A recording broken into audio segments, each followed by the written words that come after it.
The island of grief is a kind of isolated state that you find yourself in sometimes when you're within grief.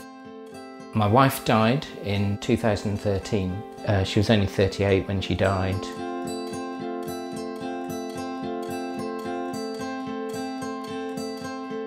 Her particular variant of breast cancer was a particular aggressive one. One of those things that no one expects to find at that age, that you're dealing with that with a young family.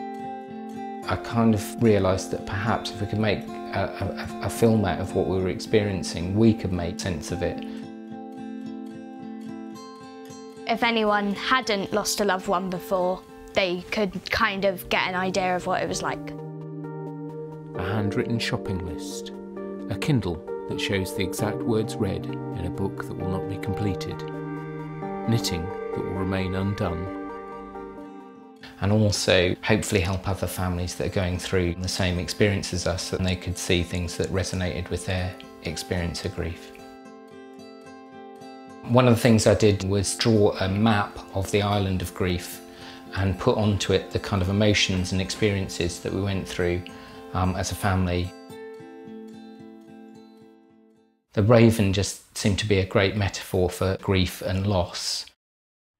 This kind of idea of us being looked at from above, and this idea that this kind of grief is kind of following us as a family through the film.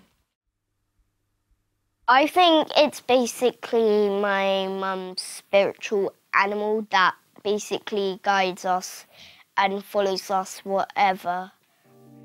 Dealing with grieving children's a challenge when you're grieving yourself. We talk about Lucy regularly as a family. It's not something that's kind of in the past. It's always something that gets talked about.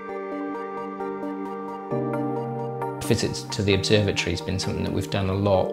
We saw those stars being born, and that was quite a pivotal moment in my coping with grief, of thinking, well, actually you can create new stories. The sort of path that you're on isn't fixed by what's happened in the past.